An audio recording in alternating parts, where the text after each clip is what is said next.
Hey everyone, do you want to become a more confident public speaker? Then it's time to say goodbye to these 10 habits that might be holding you back. Let's dive right in.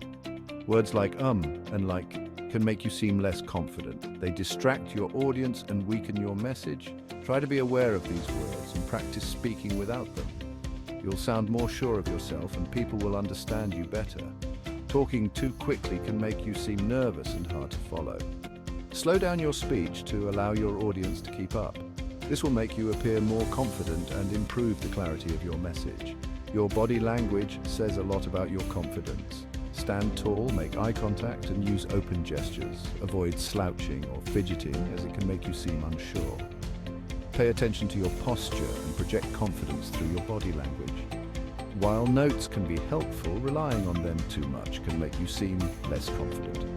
Constantly looking at your notes can disconnect you from your audience. Practice enough so you can refer to your notes only occasionally. This will help you engage better with your audience. Trying to impress with complex words or jargon can confuse your audience. Confident speakers use simple language that everyone can understand. Focus on being clear and concise. It's okay to be nervous. Everyone feels it. Instead of hiding your nerves, focus on managing them.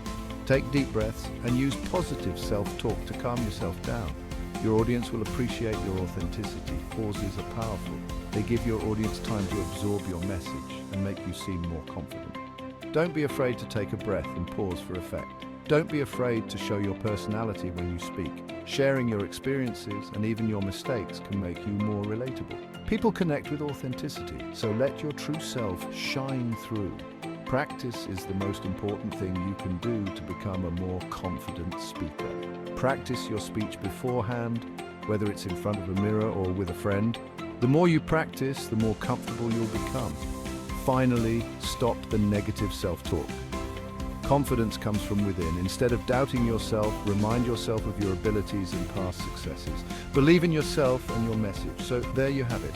Say goodbye to these 10 habits and you'll be on your way to becoming a more confident and effective public speaker. Thanks for watching. Don't forget to like, subscribe and hit the bell for more tips on